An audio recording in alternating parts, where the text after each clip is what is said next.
check it out. There's a lot to do. All right. Good morning, everyone. Welcome to the regular meeting of the Yuma County Board of Supervisors. We'll also be sitting as all special taxing districts. It is the June 21st, 2021, 9 a.m. meeting. We do have one supervisor missing, but he's already indicated he'll be in. So we'll begin this meeting with a pledge of allegiance. Supervisor Line, please lead us in the pledge. Please join me in the pledge. I pledge allegiance to the flag of the United States of America and to the republic for which it stands, one nation, under God, indivisible, with liberty and justice for all. Thank you.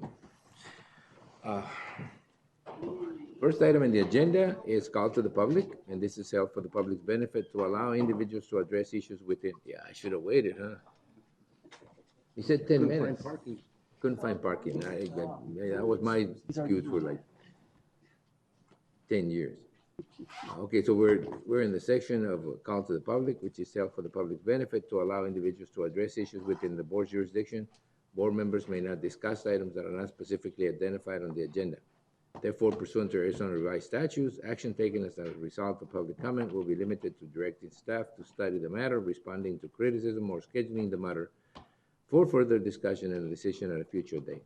Anyone who's concerned about COVID-19 does not want to be put into an open setting can submit an email. Call to the public statement, a public comment at yumacountyaz.gov.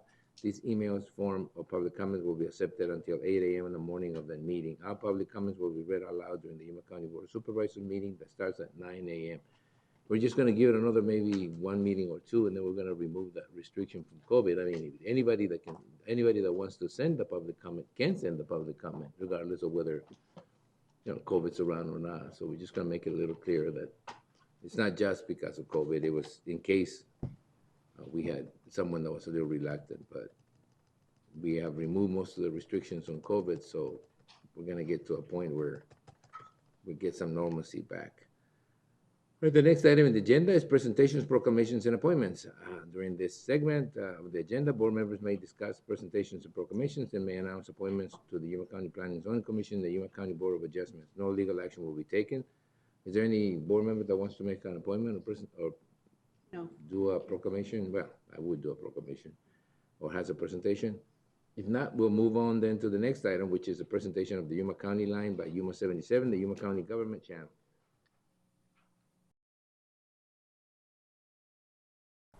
Just in time for summer, families in Somerton will be receiving new AC units. Are you prepared to head out to the river this summer? We've got boating safety tips. And our Office of Emergency Management helps recruit new Community Emergency Response Team members.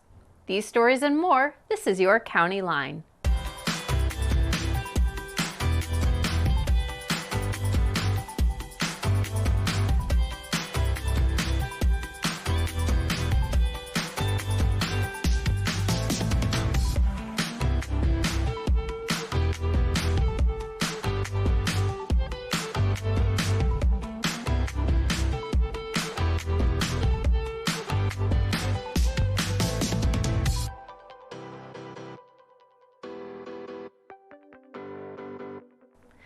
A project funded by the HUD Capital Fund program will help to bring new AC units to those families living within Yuma County housing complexes. A total of 26 new AC units will be replaced this year at the Valley Vista apartment complex located in Somerton. This project is based on the normal wear and tear that the existing units have incurred. Our maintenance department, they do look at the units and then see what's missing. Once we take a look, then we make that information to HUD, and then they approve the grant, for either AC units or anything that's wear and tear in our apartment. The new AC units will provide more air capacity to the housing units and will also be more energy efficient. The energy efficiency of the units will help to lower electrical costs, which can become rather high during our extremely hot summers. All other housing complexes around the county will also be receiving new AC units over the next couple of years. To learn more about the Housing Department, visit our website at yumacountyaz.gov. As temperatures rise in Yuma County, the river becomes a popular destination for those looking to escape the heat. As the waterways become more crowded, Boaters want to make sure that they're being safe. The Yuma County Sheriff's Office wants the public to remember that it's very important to practice safety at all times when on the waterways. Always be aware of the sandbars and any other hazards in the water, because we do get like floating logs and stuff like that that come from upriver. So always pay attention to surroundings. And like I said, just because you went one way in the morning doesn't mean you can still go the same way at night. No matter if you're boating, fishing, or paddling, it's important that everyone is prepared. That includes ensuring everyone has a life jacket, follows the rules of the waterways, and of course, never drink and operate a boat. So OUI, it's called operating under the influence on the water. Same thing like on the road. You're still at a 0.08 blood alcohol content. And also they did change the law, so if you do have a passenger 15 years or under on your boat and you're under the influence, it also becomes a felony for an aggravated OUI. With the Independence Day weekend around the corner, it's important that everyone be cautious while out on the water. We never know when and how disaster might strike. That's why it's important to have a plan in place, and that plan involves community members ready to answer the call. Community Emergency Response Team members, or CERT, are community members that have participated in training and can assist during times of disaster. CERTs complete a basic 20-hour program coordinated through the county's Office of Emergency Management and the Arizona Division of Emergency Management. We go out and we offer these CERT courses in order to recruit people within the community to take the lessons that we teach them here and then take those back home and maybe even pass those on to their neighbors. We're getting people coming back to our CERT classes that have been referred to by other people that have attended it before, because it does give them some basic understanding on how to handle an emergency and also how to be prepared in case of an emergency. Using the training learned in the classroom and during exercises, CERT members can assist others in their neighborhood or workplace following an event when professional responders are not immediately available to help. If you're interested in becoming a CERT member or would like more information, please visit yumacountyaz.gov. Hi, I'm Mary, and this is your Health Watch.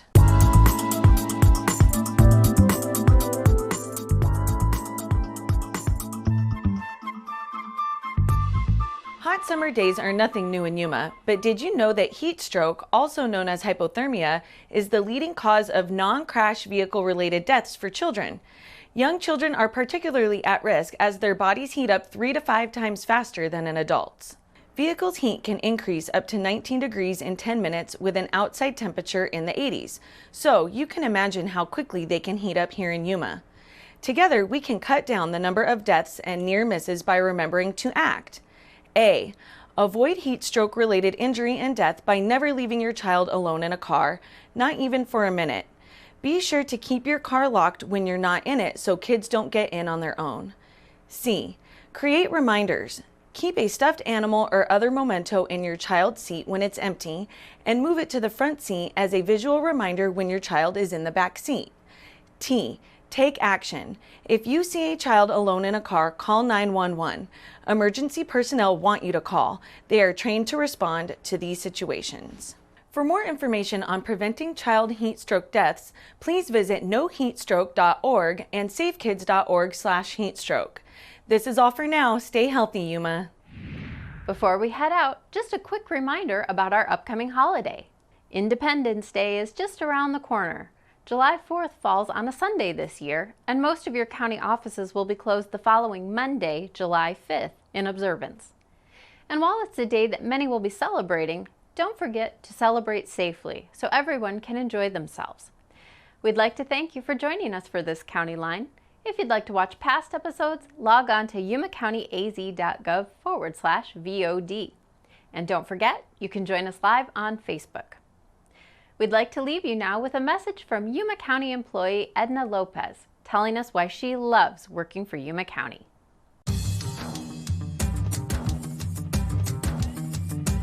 My name is Edna Lopez, and I'm the Housing Administrative Specialist, and I'm here been working with the county for almost 22 years. I'm in charge of the capital funds. It's a grant that we receive from HUD.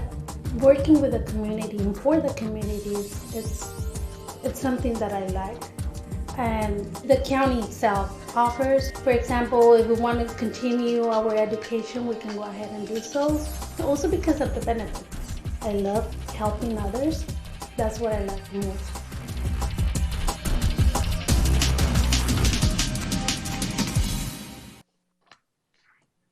All right, thank you for that, and I'll make sure that Edna knows just what she's just done. No, I'm just kidding. I've known Edna for years. I'm really pleased that she was able to do that spot for us. You must have been working on her. All right, well, let's move on then. We'll have presentations, proclamations, and appointments. And during this segment of the agenda, board members may discuss the presentations, proclamations, and may announce appointments to the Yuma County Planning and Zoning Commission, the Yuma County Board of Adjustments. No legal action will be taken. Is there anyone? I did that. That was the presentation of the county. So that's what we just did. Let me mark it off. Boy, I tell you. Let's do it again. We'll move on to the consent calendar. The consent calendar is where the following items listed under the consent agenda will be considered as a group and acted upon by one motion with no separate discussion unless a board member so requests. In that event, the item will be removed from the consent calendar for separate discussion and action. Are there any items that anyone would like to pull out? 16. 16? 13. 13 and 16. Any more? If not, then I'll entertain a motion to approve all consent items excluding 13 and 16. So moved. Is there a second? Second. Is there a motion, a second, to approve all consent items excluding item 13 and 16? All those in favor of the motion signify by stating aye. Aye. Anybody opposed? Motion carries. We'll open up item 13. Item 13 is an item where it's an engineering. It is to approve the speed cushion projects at the Yuma East Mesa and Desert Air subdivision construction plans under the CIP. Safety highway improvement, authorize the Department of Engineering to advertise, acquire bids for construction. So it's not going to be like a speed bump. We're going to have many, many more, or what are we going to do there? Chairman Reyes, members of the board, Frank Sanchez, Interim County Engineer, Department of Engineering. It's a project to install speed reduction measures on a couple streets out on Desert Air, Spring Boulevard, and the 34th and 35th Place. But I'm here to answer any questions. My question was with Frank. We talked a couple of weeks ago, and I just want to make sure we got it amended to the 3 on 34th and 35th Place, because I was looking at the diagram and it still looked like there was 2. If you continue looking, the plans were revised, and there's actually 3 speed cushions per block. I think the diagram you were looking at was the report, which hadn't been updated. Okay, I just wanted to make sure that they did increase the amount. Okay, that's all I had. I just wanted to verify that we'd changed it up. What, now that we're in the subject, how complicated is the process to get someone to take a look at speed reduction methods in any of the neighborhoods out in Yuma County? Is it a request that's made to the engineering department? Is there a process? That is correct, Chairman Reyes. They can contact our office with a concern of speeding or cut through traffic. We'll take an initial look at it, do an evaluation, take some speed counts, and if it does turn out that they are speeding, the board did recently approve the neighborhood traffic management plan, and so they can submit a written request to start evaluating for improvements. Mr. Chair, right? It has to have a certain number of cars passing over it, correct? There are some more. It's speed and ADTs also. I've already tried twice for an area. Still can't get it. Well, it's tough, and although it's not something that I particularly prefer, it's sometimes it's the only solution available to reduce traffic in areas like that. So, between that and getting a ticket, I think that may be a little better for some people, most people, including me. Mm-hmm. All right. Anything else? Nope. Actually, if not, I'll entertain a motion to approve the item as presented. So moved. Second. Then motion and second to approve item number 13 as presented. All those in favor of the motion? Oh, any discussion? No? All those in favor of the motion signify by stating aye. Aye. Anybody opposed? Motion carries. We go to item number 16, another public work item, discussion and possible action pursuant to Arizona revised statutes to authorize and direct staff to publish the proposed transfer site fee schedule and set July 19 at 9 a.m. 2021 as a date for the public hearing on the matter, to accept public comment and take final action to adopt resolution number 21-17 establishing a fee schedule. Mr. Supervisor Lyons, is there?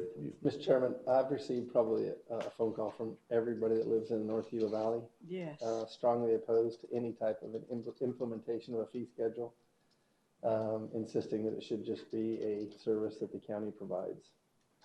Okay, but that's what we set the time and the date frame to discuss. Just wanted to go on the record, stating that you got the same phone calls.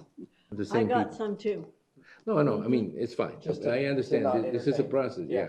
Yeah. And we set up a public schedule. We need to listen to those comments, and then we'll make a decision. And from the way this is going, it's probably going to be a decision not to implement the fee, but this is not the item where we discussed that, correct? This is the item where we discussed the date and then Just- say that, yeah. Just a warning. Just a warning. Okay. too. All right, well, we'll discuss those when the time comes. Those. 22. All right, the motion is to publish and authorize and direct to publish the proposed fee schedule and to set a date, which will be July 19, 2021 at 9 a.m. as a date and time specific for a public hearing. Again, this does not make a decision. This does not, it just gives us the time to talk about it, and I'm sure that some of these comments are going to be repeated there. Any more discussion? If not, all those in favor of the motion signify by stating aye. Aye. And again, I emphasize, anybody opposed? I emphasize that the motion is simply to set a time and a date. Didn't get a first and a second. Oh, did I get it? You got it fit? So moved. I think you need a motion to state the motion as identified in the agenda item. All right, so there's a motion and a second, correct? No. No. Come on, let's make the Second. second so we can get going. Okay, there's been a motion and a second to again authorize and direct staff to publish the transfer schedule and to set July 19 at 9 a.m. as a date and time for the public hearing on the matter, to accept public comment and take final action to adopt resolution 2117 establishing a fee schedule. I think that the way that it's worded, it's probably a little more difficult. It shouldn't say to adopt. It should be to accept public comments and take final action. Not to adopt, final action on resolution number 2117. Because if it says adoption to adopt, it means the only motion that can be made is to adopt it, and that's not what we intend, right? There's been a motion and a second. All those in favor of the motion signify by stating aye. Aye. There's a painful aye, but it still went through, right? So, yeah, so we have set the time and the date. The next item in the agenda is an item that,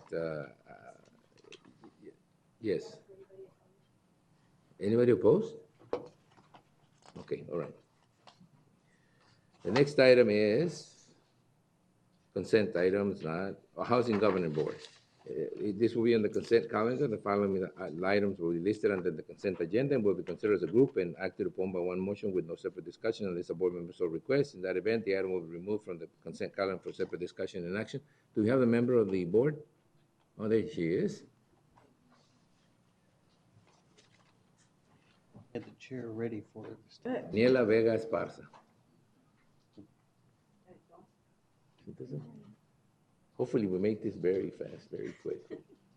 All right, so now the item is a consent item, which means in the item is housing, adopt resolution number 2120 approving the amount of $5,157,000, excuse me. Oh, yeah, bad debt, 5 million. 5,157.26 to be written as a bad debt account. You wish it was 5.5 million. That would mean you have 2,900 apartments. No, the motion is to write off $5,157.26 to be written off as bad accounts. I think that happens every year or so. So it's a consent calendar. Nobody wants to pull it out, or anybody wants to pull it out? If not, then I'll entertain a motion to approve the item as presented. First motion. There's a motion? Second. All right, there's a motion by Mrs. Barca, seconded by chorus of two. So we're gonna have Mr. Lyons be the second on this motion. No discussion, this is a consent item. All those in favor of the motion signify by stating aye. Aye. Anybody opposed? Motion carries. Thank you. That takes care of this, and I think that, yeah, thank you. Please make sure her check reflects, the time she spent here. Which, for everybody should know, she doesn't get one, so. No, she doesn't. It doesn't It's a matter. It won't go volunteer. up or down. All right, we're gonna open up regular actions, discussion calendar. This is for discussion and action items. The board will open each of the following items separately for discussion and action as appropriate. The first one is the County Administration Public Health Service District Emergency Management. Discussion and possible action regarding COVID-19 updates and activities. Good morning, Chairman Reyes, members of the board, Diana Gomez, Director of Public Health. Just a quick update reminding people that most of our community partners are still offering vaccines at very convenient hours. The health department continues to offer all 3 vaccines Monday through Thursday from 8:30 to 11:30. So just a reminder that they're available, they're safe, and even as we see, continue to see cases, just a reminder that vaccines are safe and effective. And I will answer any questions. We're gonna make this a permanent item, just to have you come over every Monday morning and give us a report. I like coming over here and This time, the next time it's gotta be longer though. You gotta work on it. it's a sign that things are moving in the right direction. So we are moving in the right Yes. direction. There hasn't been any spikes or anything or new variants that are giving us. There's trouble. there's new variants, and that's going to continue to happen. That's why it's a reminder for people that may be hesitant to really, we realize that vaccination is a very personal decision. So if you have any questions or any concerns, I encourage you to either call our office or talk to your healthcare provider to get those questions answered. Do you ever get contacted by Homeland Security as part of their research on the situation to make a decision regarding the opening or closing of the border at all? No? Which is what bothers me. I mean, it seems to me they make the decision to open or close. I mean, it really isn't closed, but, based on some sort of health variant, but they never contact the health department. They just simply take those numbers, I guess. Okay, any questions for Mrs. Gomez? If not, this was the easiest one and the fastest one you had so far. All right. Thank you very much. Thank you for the efforts. I mean, sometimes it's so anticlimactic that when you get to a certain point where you're doing a good job and it's reflective of that, it just becomes a common thing, right? Yes, these are good. We want common. We want we want I say this boring. because Sonora has a yellow rating now, and it used to, I think it got to green one time, and then it went back to yellow, which is, they're having a tougher time maintaining it. And I think that's what the question was about. We've been able to maintain it low, and hopefully we'll continue to do so. But, let's not take our guard down and still use some safety there. Especially when you're in public, with large numbers of people in a closed space. All right, thank you, Mrs. Gomez. Thank you. The next item is for County Administration and Facilities Management, and I know Tony got off easy. Where is he? He didn't even come. That's how easy he got off. Discussion and action to authorize the acquisition of the property located at 2017 South 2nd Avenue as per appraised value by purchase or condemnation, and authorize the budget review team to adjust fiscal year 21-22 tentative budget establishing needs, capital outlay budget authority utilizing reserves for future building appropriations in fiscal year 21-22. Floor is yours. Chairman Reyes, members of the board, Dave Hillen, Director of Facilities Management. As you will recall, we approached the board previously with information that the owner of the property at 217 South 2nd Avenue was interested in selling and wanted to offer the property to the county first. We were directed at that time to go out and seek an appraisal of the property. We did so and returned last month with the results of that appraisal. I do have copies if you want to see. Nothing has changed with this, but if anyone would like a copy, I have one here. And we were directed at that point in time to inquire back to the owner if he would be willing to accept a potential offer for the amount, the appraised value of the property. He indicated that he would, and so we are back today seeking direction if the board wishes to move forward, making a formal offer and pursuing purchase of the property. Any questions? No? I think we went through this pretty much. If we're interested in the big picture, this is certainly part of it. And just to clarify, in case anyone had any questions with regards to the fire the other night, it was, I can point to where it took place. It was this property right here. And heavy damage to this building as well, but none of our facilities were impacted. Right. Okay, I need a motion. So moved. No, I need a second. Second. Right, there's been a motion and a second to authorize the acquisition of property as per appraised value by purchase, and authorize the budget review team to adjust fiscal year 21-22 tentative budget, establishing needed capital outlay authority, utilizing reserve for future buildings appropriations in fiscal year 21-22. There was a motion and a second to that effect. All those in favor of the motion signify by stating aye. Aye. Anybody opposed? Motion carries. Thank you, Mr. Jaime. Great, thank you. The next item on the agenda is for, it's in the Planning and Zoning Division, La Residencia Subdivisions, request for modification of subdivision regulations. B&A Vega of Vega and Vega Engineering, agent for Sam Hudson, request one modification from the Yuma County Subdivision Regulations, section 415, C, for the proposed La Residencia subdivision, assessors parcel 700-13-112, zone medium density residential, located in the vicinity of the southwest corner of 28th Street and Fortuna Road in Yuma, Arizona. We will get a PowerPoint presentation from staff. Thank you, Mr. Chairman, members of the board. Javier Barraza, presenting Senior Clerk. This is a request, as you mentioned, from section 4.15C of the Yuma County Subdivision Regulations for the proposed residential subdivision. This project is located in the Foothills planning area, southeast corner of Fortuna Road and 28th Street. This is the zoning vicinity map showing the subject parcel highlight. It's accessed on the north via Alameda Avenue, or from the east via Montana, or from the west via Fortuna Road and 28th Street. This the tentative map was approved by the Planning Commission on May 25th. This tentative map subdivision consists of 15 lots and 3 tracts. The smallest lot is about 6,400 square feet in size. Modification of section 4.15C. It's a major collector type road, midsection line.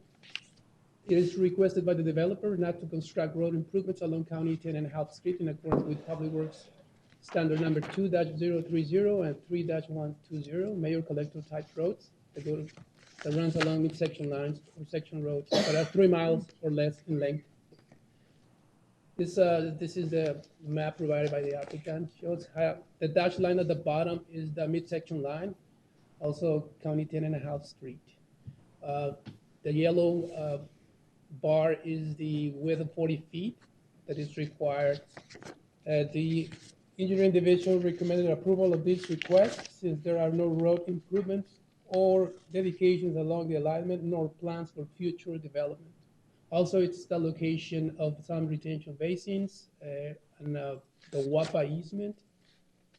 The Planning Commission recommends approval of the request modification, and staff is ready to answer any questions. Any questions? Just had a quick question to make sure I'm understanding. We did address the WAPA and the power line issue, because I know Welton Mohawk had an issue with it. One of the retention basins or something was restricting access to the power line. If something happened, they couldn't get to it to fix it because that's their main power transmission line going over the mountain. Staff don't know what's the agreement between the Welton Mohawk and the WAPA. I know the applicant, the developer, will need to comply with their guidelines. Okay. Those things. And I know it was an issue when they were talking about it, because I think one of the retention basins restricted access to the power line for the district, and it concerned them if they needed to get to it in case of a power outage or something. Yeah, Mr. Chairman. Make sure that is taken into. No, Mr. Chairman, staff does not remember if there was in the comments received. But just make sure that the comment is made that, we would not be approving anything that constrains the access to those power lines, and that's just, make that as a comment. You may be able to even put it in the restrictions. And that will be part of the guidelines that the developer will need to Part follow. of the guidelines, make sure that, that the access is not restricted, that no structures are built that will create a barrier that they can't get through in case of an Yeah, emergency. probably the concern is, to get access to their structures and also the heights of future structures. That will be the concerns of WAPA. Supervisor, why don't you make the motion and include that in there? Okay. If nobody has any other questions, I'll make a motion, we approve it with the caveat that there is no obstruction to access along the power line or the towers in that area. Is there a second? I'll second it. A motion and a second to approve item number 3 with the requested caveat. Any more discussion on the item? If not, all those in favor of the motion signify by stating aye. Aye. Anybody opposed? Motion carries. And we move on now to the planning and zoning agenda, where full legal descriptions of property sites for all rezoning cases are available for public review at the Yuma County Board of Supervisors office. This is a regular public hearing items. What? Oh, nothing. I got distracted by something, noise. The item number 1 is development, planning, and zoning text amendment case number 2101, a proposed text amendment to Yuma County zoning ordinance to reflect the addition of recreational marijuana establishment. Maybe that's where the laughing comes from. The proposal will clean up the language in the ordinance that only addresses medical marijuana, shift the focus to marijuana establishments while continuing to limit marijuana establishments to the general commercial and light industrial districts with a special use permit. Now, I do remember this being a much more controversial item, 8 years ago or some time ago, where Mr. Ferguson, who was a board member at the time, just said, no, hell no, and he would stick to it. But I think that at this particular time, the state has passed it, it's legal, and we need to have a way for people to actually exercise that right given by, I guess, the voters. So, Maggie? Yes, Mr. Chairman. I do not have a PowerPoint presentation for this item. Yeah. Thank you. Yeah, thank you. So yes, this is a proposed amendment to the zoning ordinance to make provisions for recreational marijuana, and it is to reflect the addition of recreational marijuana under state law. And the proposal is intended to clean up the language in the current zoning ordinance which currently only addresses medical marijuana.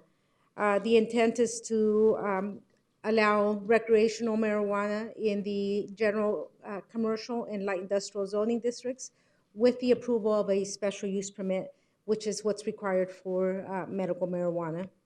And the Planning and Zoning Commission recommended approval of this text amendment.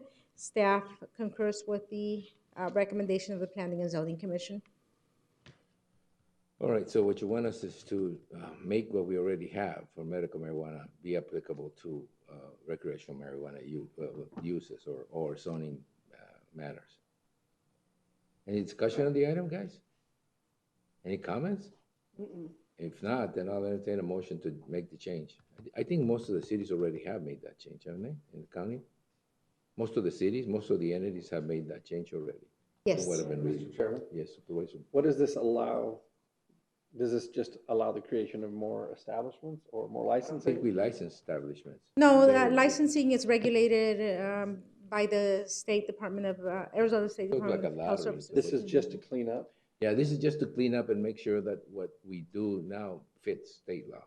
Okay. And it doesn't Everything that right now says- because it just refers to medical marijuana. Okay. Everything in our Ordinance. on our books says medical marijuana. Now Okay. it'll also say recreational. Okay. Correct? But it still has to go through the state for approval. And it's a lottery. There's all kinds of things hoops they jump through before they get to us. Okay. All right. Is there a motion to the effect? So moved. A second. Second. Then a motion and a second to approve the item as presented, making those changes. All those, anybody else has any questions? If not, all those in favor of the motion signify by saying aye. Aye. Anybody opposed? Need to open the public. Oh, dang it. This is a public hearing. It is a regular public hearing. As a matter of fact, that's what it says, right?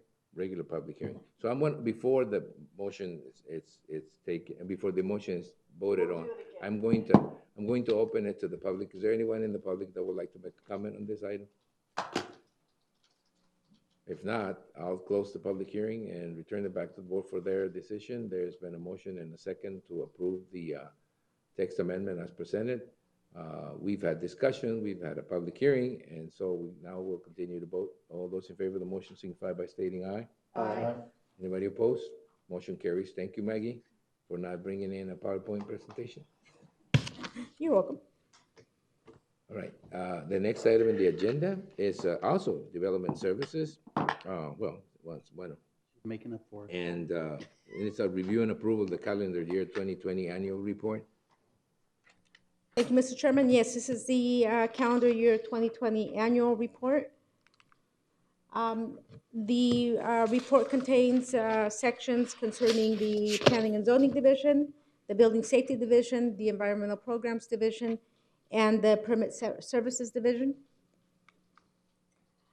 This is a 5-year comparison of activities for the Planning and Zoning Division, specifically the planning section. As you can see, there's been an increase in overall activity. Specifically, if we compare calendar year 2020 to calendar 2019, there was a 25% increase in the overall level of activity. If you compare 2016 to 2020, there is a significant level of increase. I think people have more time. So they decided, let's do this. Couldn't do anything else. Right. So for the number of rezoning cases, there's a 64% increase. There's a significant increase in minor amendments, special use permit cases, and there was a decrease in the number of variance cases. This map shows the where activity is taking place. So it shows Board of Adjustment and cases approved by the Board of Adjustment and Board of Supervisors, specifically variances, rezoning cases, special use permit cases, and special use final plats for 2020. As you can see, the majority of activity takes place in the Foothills planning area and over on the Mesa. There were 5 minor amendment cases approved, 23 rezoning cases approved, 6 special use permit cases approved, 18 variance cases approved, and 2 final plats approved in calendar year 2020. Back up a little bit. Did you reassign some of the tasks to the new staff? No, not that one. The one year you had staff. I thought I saw it. Yeah. Well, no, no. Look, I've seen it before.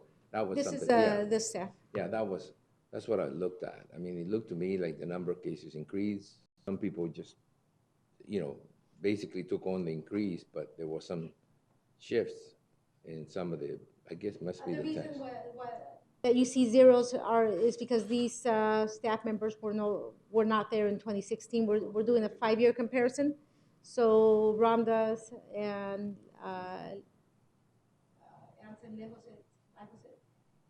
were there for part of the time. Yes, Jesus and Anson are both new staff members. But there is a significant level of increase in and these are simply projects that they're reviewing for permit purposes. Okay. If you look at compare 2016 to 2020, there's significant activity and I did notice activity. I just noticed that there was at least one notable change in that Tricia didn't seem to be taking many cases in 2020 anymore. Well, Tricia was no longer there. She only was employed with Yuma County for 3 months out of the year, out of 2020. All right. Too much explanation. These are the text amendments that were approved in 2020, Commission Initiative 19-13, which is a text amendment to the subdivision regulations. Commission Initiative 1904, which concerned temporary use permits. Commission Initiative 1905, which was the Dark Sky Overlay District. Text Amendment 20-01, which was a change to the Comprehensive Plan Land Use Matrix. And then text amendment 20-02, which is text amendment to the zoning ordinance concerning the suburban homestead zoning district. Again, this is this table shows the permits that were reviewed by staff in 2020. There was, due to COVID, there was only one outreach activity that was conducted in 2020, and that was at the Arizona Western College Career Expo back in March of 2020.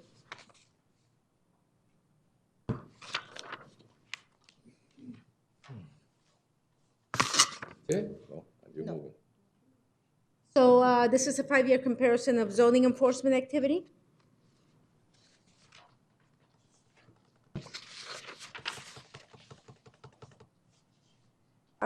As far as zoning enforcement activity, there was a approximately 15% decrease in total complaints received and a 29% increase in total number of inspections conducted.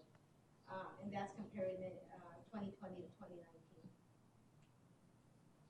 It's interesting. Yeah. What's the difference between, well, I mean, you have unresolved open cases and then you have unfounded complaints, which means that some of those complaints are some of those are neighborly complaints about somebody else's activities as opposed to something that has to do with planning and zoning. Is that the majority of the cases? No, all zoning enforcement, the majority of zoning enforcement activity is complaint driven.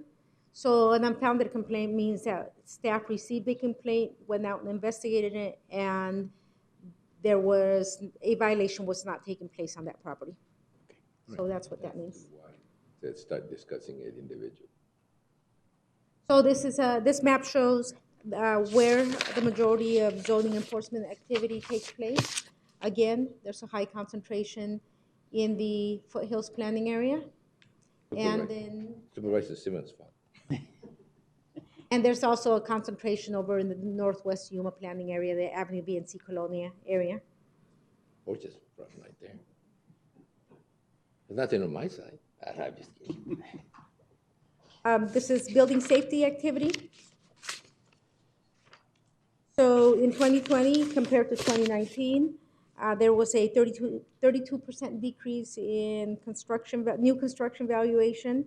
However, there was a 27.5% increase in new single-family residential construction. There was a decrease in new commercial construction and an increase in total number of inspections, 7%.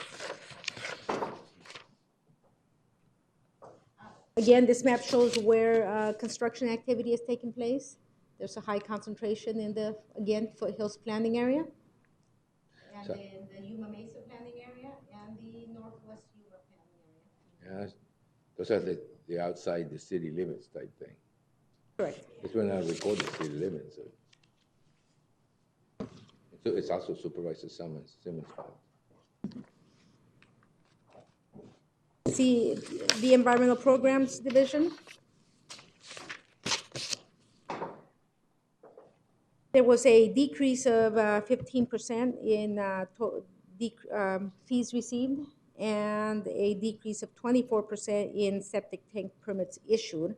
However, there was a 17% increase almost an 18% increase in the septic tank permits that were finalized in 2020 compared to 2019. I'm surprised no pools were built. The Permit Services Division, this year in 2020, actually last year, Yuma County replaced the Department of Development Services, replaced the old permitting software, and it implemented a new permitting software, Central Square Technologies.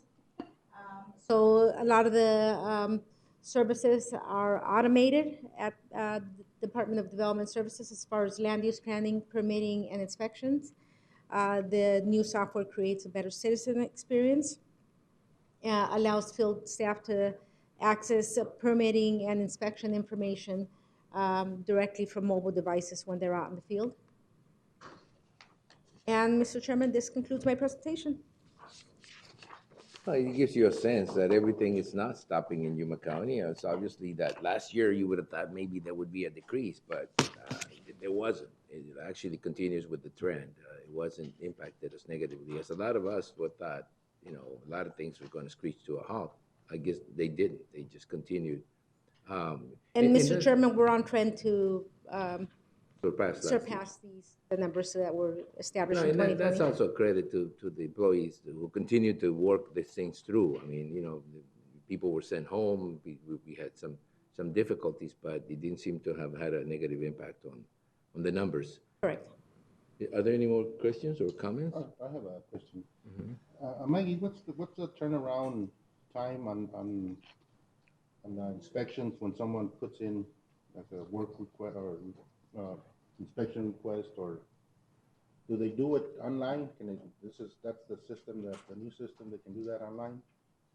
Mr. Chairman, Supervisor Porchas, are you referring to building inspections?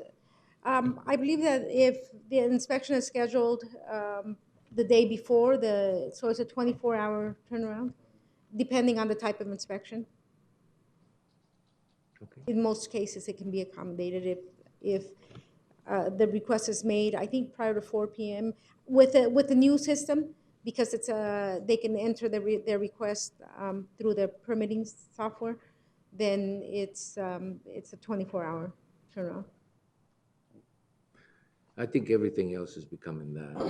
You know, you need to be effective. You need to have a very interactive system when you're in that particular department. Otherwise, it just doesn't work.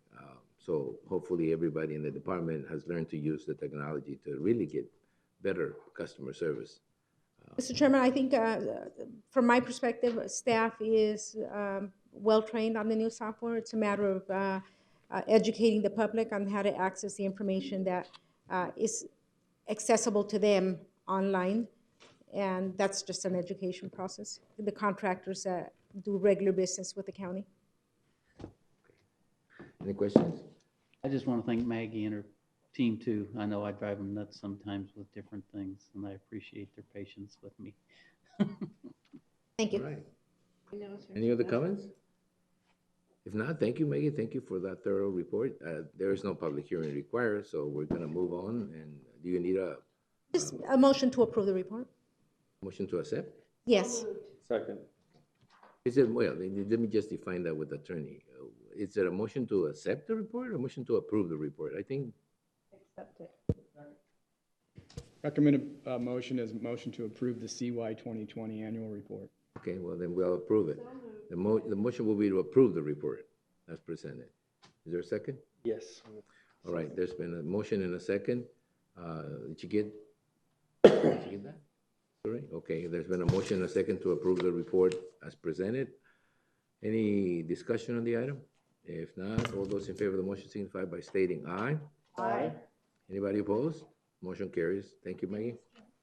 We'll move on to the next item in the agenda, and it's this discussion regarding legislative issues when it's discussion and possible action regarding the following legislative items: a report to the Board of Supervisors regarding proposed bills in the Arizona State Legislature with impact to Yuma County, and an update regarding strategies related to federal legislative priority. There was a little note here from the attorneys, something about, it doesn't matter. Something about place items in each agenda until further notice. Their last item discussion calendar just before event calendar. I guess the placement, the attorneys have looked at the placement and said, this is where you want to put it. So thank you for that. This is probably what we put it most of the time anyway. But thanks for the direction. Alejandro Figueroa. Chairman Reyes, members of the board, good morning. I'll be presenting on any legislative updates that we have since the last meeting. So as you know, we're still on the 55th Arizona State Legislature. The Republican caucus leadership, is holding discussions with Republican legislators to brief them on a new budget deal proposal, which could advance as early as today when both chambers reconvene for the 162nd day of the legislative session. The latest budget proposal reduces the property tax assessment for ratio for mines, utilities, and businesses from 18% to 15% over the next 12 years. That is 0.25% reduction per year. Proponents argue that any impacts to local governments and homeowners will be mitigated by the phase-in of the change and by an increase in the state property tax subsidy known as the homeowner's rebate. Chairman Reyes, members of the board, the CSA would like you to consider the following points. Over time, this policy will push millions of dollars in property tax payments to support schools, community colleges, fire districts, cities, and counties onto residential property taxpayers. It will put elected boards of supervisors and other boards in the position of having to absorb the revenue loss or to vote for higher property tax rates. By eroding the base, it also makes it much more difficult for local governments to lower property tax rates. Revenues from property value associated with new construction will be reduced, so the ability to pay for the cost of growth will be eroded over the current policy. The increase in the homeowner's rebate will be insufficient because it is only applied to primary property taxes and not to secondary property taxes. Given the mandated cost drivers challenging local governments, this proposal will lead to higher property tax rates, and it shifts a massive amount of the future property tax burden to homeowners. So therefore, the CSA is urging legislators to reject this proposal. Some of the other key changes on the latest budget proposal include the following. It removes the list of specified pavement rehab projects that would have received one-time funding and instead appropriates $90 million to ADOT to expend on pavement rehabilitation projects that are located outside of Maricopa and Pima counties on roads in fair or poor condition and not contained within ADOT's 5-year construction plan.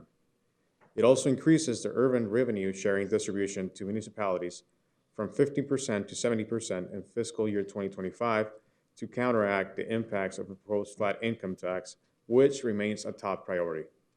The current estimated tax cut would come from the proposed flat tax will be 1.3 million or more.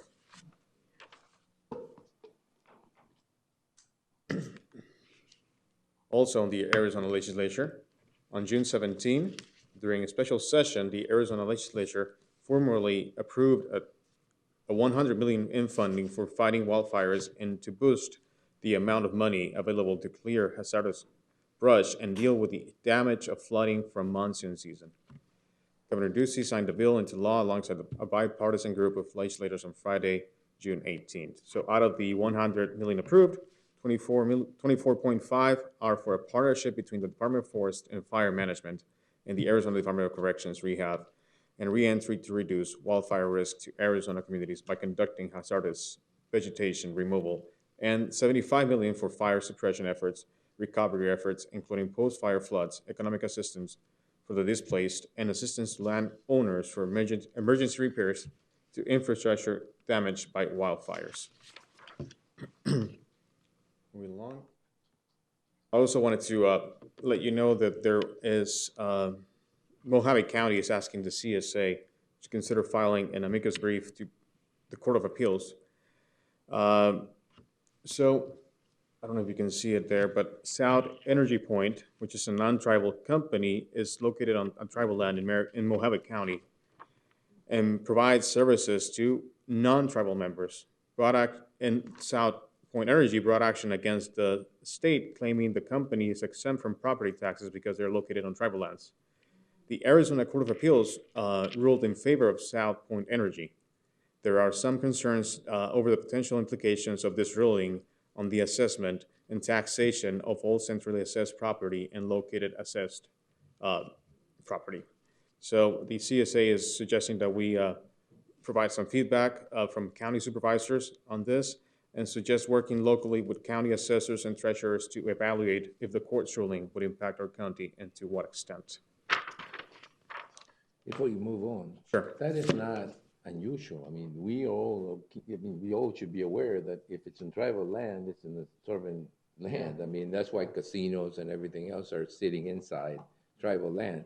People who build inside normally do it for that reason. Okay. Get away from tax. Get away from the tax liability. The Arizona Board of Regents appointed recently Jose Luis Cruz Rivera as NAU's new president, and since we have an NAU campus here, I thought it would be of your interest Dr. Cruz Rivera began his tenure as the 17th president of Northern Arizona University on June 14. Cruz has been executive vice chancellor and university provost at the City University of New York system since 2019. He began his career as an emerging faculty member at the University of Puerto Rico, Mayagüez, and later served as a department chair and dean of academic affairs. I would also like to touch briefly on bill payments to Arizona counties and the projection as it stands currently. So we're looking to keep around 3.8 million for fiscal year 2021. That's a projection, and for fiscal year 2022, that will go up to 3.9 as of right now.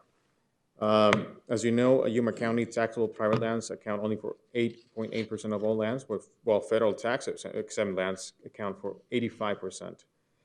So bill payments have represented about 4 to 5% of the county's general fund revenues.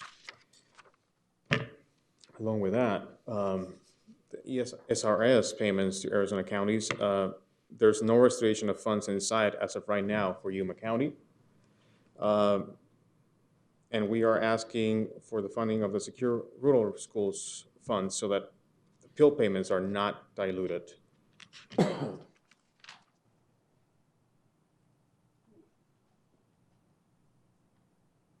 the federal Congress, U.S. Congress, after 2 months of being unveiled, the American Jobs Plan continues to work its way through Congress. Nowadays, 11 Republicans have said they would support a bipartisan approach to it, while some Democrats are now getting tired, and they're now thinking of abandoning bipartisan talks to pass a bill on their own.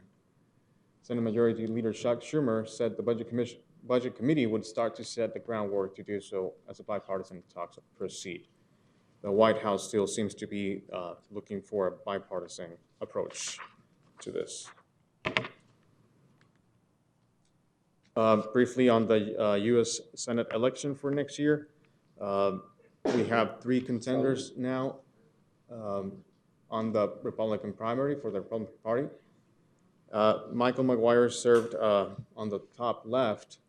He served nearly 34 years in uniform, retired in April 2021 for managing day-to-day operations of the state's Army and Air National Guard, and head of the state's Department of Emergency and Military Affairs.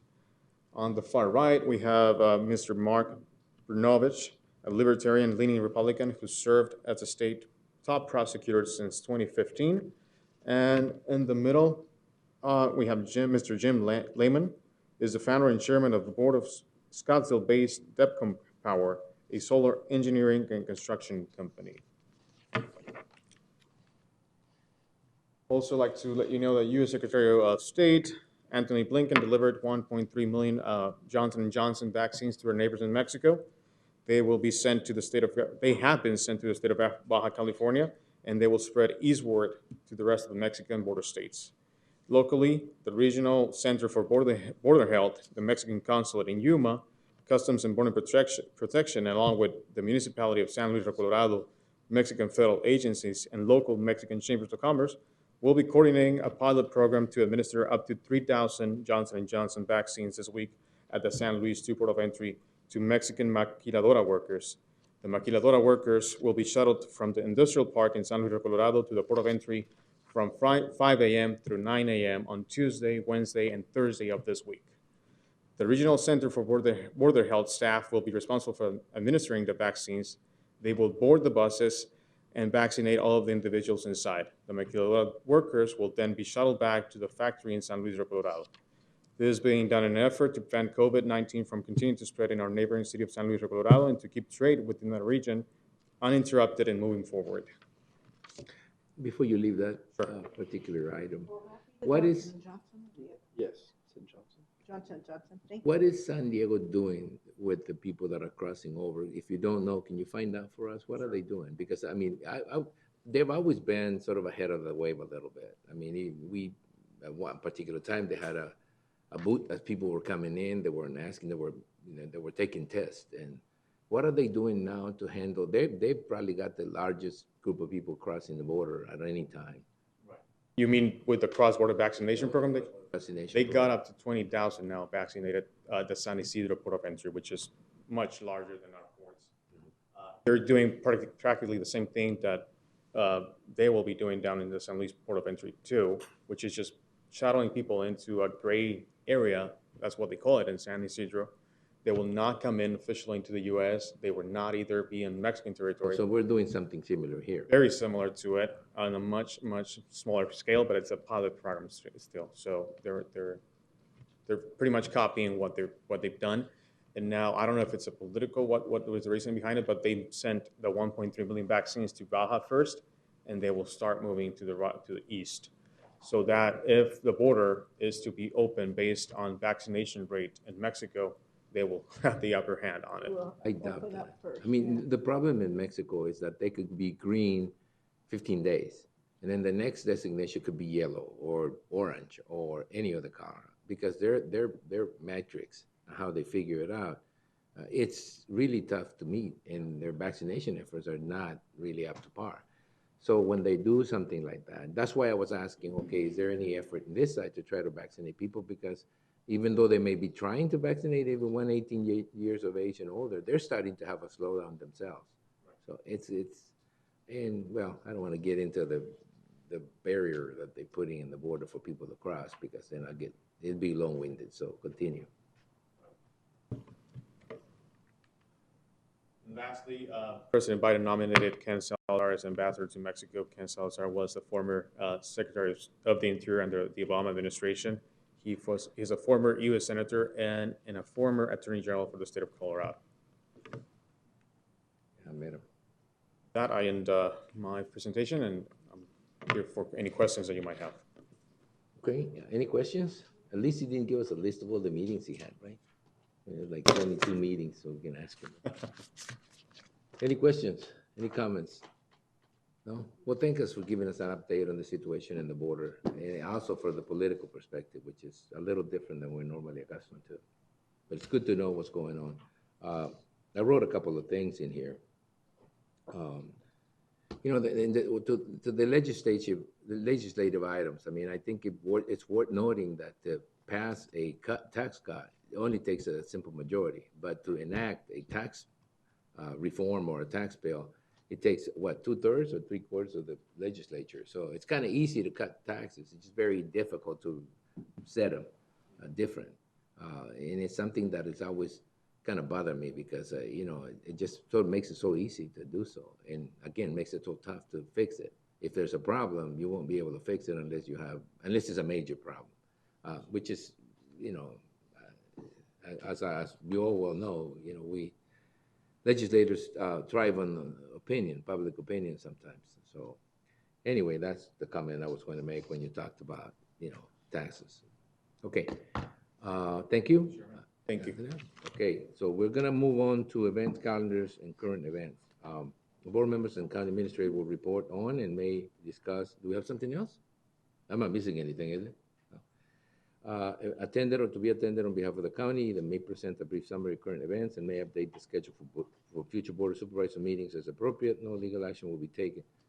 All right, Supervisor Pancrasi, I know we're gonna have some changes on meetings because of some issues that we came up with, but we'll let this, are we gonna have some changes on meetings? Okay, so we'll let Susan take care of those. So.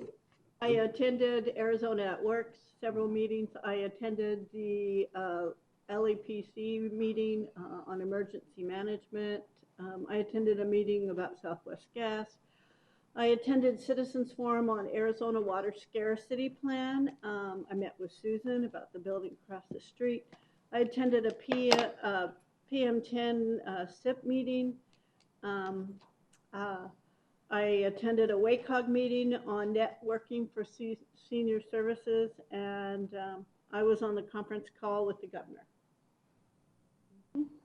Okay, thank you. Supervisor Lyons. Met with Susan regarding the building, met with John, our attorney, regarding some questions, participated in the call with the governor, and had probably 20 or 30 conversations with constituents about the fee. About the fee. And then also several different conversations with all parties involved regarding the state's budget. Yeah, thanks a lot, Jonathan, for keeping an eye on that. Supervisor, no porches, Simmons. I was out of town most of the time, but I did have a. Give us a report on the wine tree. Yeah. Did have a Zoom meeting with Ian Calkins with Copper State. Had Alejandro in on that too. They're looking at moving forward with a solar project out in the Dateland area, which has been in the works for about 4 or 5 years. He was mainly just updating us, and we're trying to give him whatever help locally we can to get the project rolling.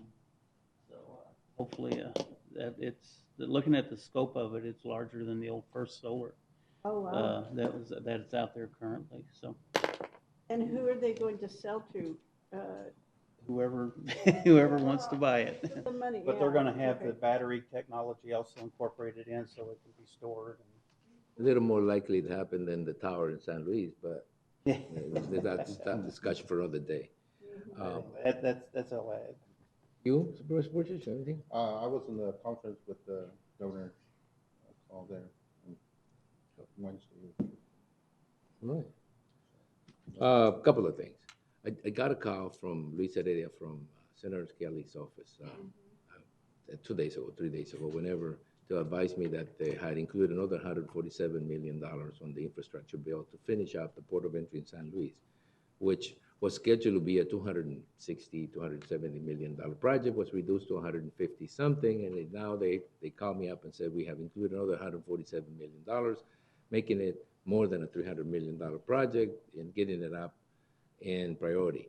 The problem we're going to face now, and the problem we discussed during a meeting of the Vision Group last week or the week before last, was the fact that the Mexican government doesn't seem to recognize anything going on at the border in San Luis, and that everything we do needs to have a counterpart in Mexico, and we seem to get no traction when we talk to the Mexican government. At the federal level, if the president doesn't say, let's do this, nothing happens.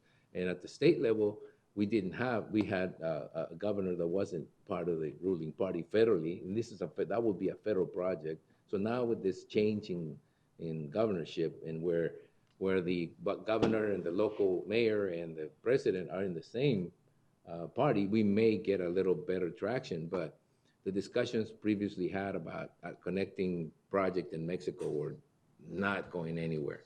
Hopefully this will bring them back into view, but as a former mayor, I find it very difficult to plan such a large project without having some counterpart, some decisions made on the other side about what they're going to do with it. Because, we could be creating a beautiful $300 million facility that has no exit or an exit point that is a bottleneck. So that's what's going on in respect to that. The other thing is, Susan, that reminded me that maybe we need to start getting, as a board, we need to start getting sort of an update on what's going on with the CARES funds. They come in, It's the ARPA funds. The CARES funds have been expended and they're no longer an issue. So the ARPA, American Rescue Plan Act. Oh, there, okay, I got it. I wrongly described it, but it's still though. I mean, obviously we had a lot of plans that were based upon receipt of those funds. I just wanted to sort of come up and get an update on that. Even if we shouldn't say that. I think that's where I want to leave it. We've had meetings, the logistics people in San Luis, meeting with the port director in San Luis, who seems to be very enthused about what's happening at the commercial port of entry, and the large increases on people getting across. The latest goal is to try to get an entomologist. Is that the right description? Entomologist? Someone that Get an defines entomologist for a long time. And it seems like the person that USDA had in Yuma just refused to go to San Luis. I mean, he wants to be in Yuma and he wants to go there when it's needed, and it's too late. I mean, that's they sit a problem. there forever. Yeah, it's been a problem for a long time. It's still a problem. It is. The NACO conference that's coming up. Desiree, is it going to require for anyone to be given credentials? Or are you handling that? We've given Supervisor Porches the primary voting delegate credential. Can we take him back? Excluding your vote. Can we take him back? Take the vote. All right, so who's going? Lynn and Martin? And that's it? And Susan? Oh, okay, all right. Virtually? Okay. All right, well, I'll keep an eye on you guys, wherever I am. All right, Mr. Chair, that's it, yes. I was just to add, I did hear that the San Luis Rio Colorado was gonna ask NatBank for a Funding. loan to do the overpass, which 3 years ago, the mayor said that the Mexican President Almo was gonna put that money to do that overpass or underpass. Yeah. On The Mexican on side, the yeah. Mexican side. So I'd see it pretty hard Yeah. to. Things get a little for that complicated. To happen. It's because the border crossing is so close to a Mexican major artery. It's right, it's a block away, so you don't have much space in between the actual crossing and the road that has to be directly, it can be cut or can be, which is right now. I mean, they have a street light in there. But that's probably one of the reasons that we're having so much trouble. And I'll tell you personally, I didn't, again, want to get involved in this. I spent 4 hours last night getting across in Calexico. Now, they have 12, 14, 16 lanes. It won't matter how many lanes you build. It matters when you speed them up and when you do, when you do the job. I mean, and the job it's depending on officers and the director there. How many lanes you open. If you have 18 lanes and you open 12, 10, like last night, you have 3 hours wait, 4-hour waits. I got in line at 11, I crossed at 3 in the morning last night. So it was at night. You expected that to be sort of fast. So I'm going to say this, and I'm going to regret it after I say it, but as a former mayor who went to Washington all the time to ask for more officers, to the point that the new port director would say that he's fully staffed now, and to the point that lines continue to be hours long. I mean, it doesn't seem to have the impact that we all wish. I mean, we as elected officials always go up there with the viewpoint that what we need to do is staff them up so they can do the trade job faster. The trade for us is very important at the border, But unfortunately, I think it's not a matter of staffing. We have a new $6 million pedestrian facility in San Luis, Arizona that seems to be working relatively well. There's no big lines to cross on foot most of the time. I've seen lines that go two blocks long. And I would complain that 110-degree people standing, or 115 degrees people standing outside trying to get across. It's not what we had planned.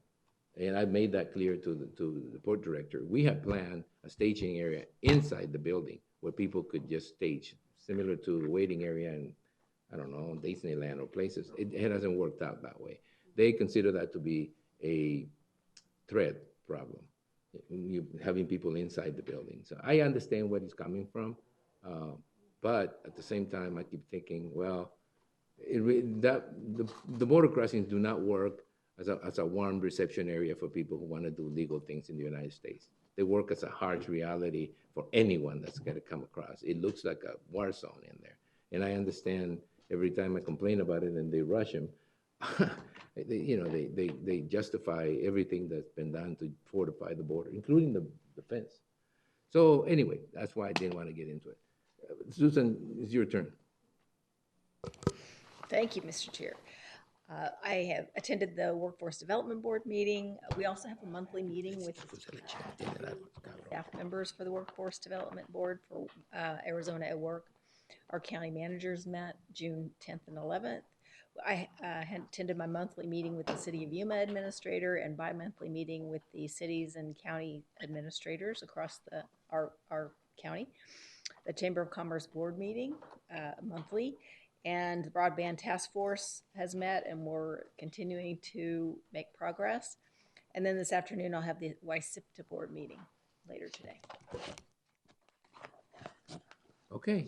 Anything else? If nothing else, people, this will be done.